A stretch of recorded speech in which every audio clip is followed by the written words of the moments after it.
Aya paaba, kapanapon, bengi kekongan.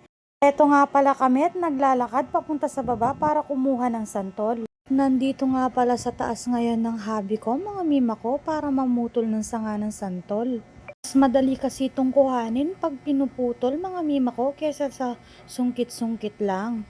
Lalo na nga may kasama kaming bata, mga mima ko, kaya mas madali kung puputulin na lang para kaagad makauwi. At eto na nga, nakikialam na nga siya sa gawain namin, mga mima ko. At nakaisang sako nga kami dyan, mga mima ko. Nibibigay nga namin to sa mama ko, tititinda niya sa palengke. At madami pang ang bunga-bunga dyan sa tabi-tabi, mga mima ko. Kaya heto, tinulungan ko na nga silang magpulot, mga mima ko, para kaagad kaming matapos. Huwag na nga din pulutin yung mga may sira, mga mima ko. Alam nyo ba, mga napakasipag nitong hobby ko.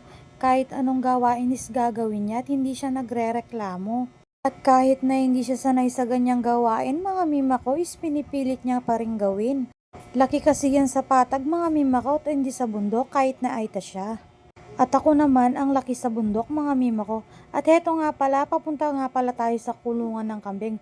At ang hawak ko palang to is net. Para nga pala to sa luyang dilaw, mga mima ko, o yung tinatawang na turmeric ginger.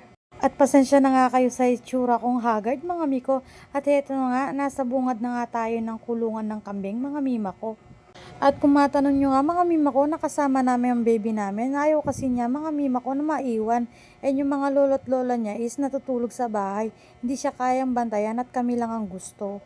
At habang kami naglalakad nga, mga mima ko, is linapitan kami nitong biserong baka na to.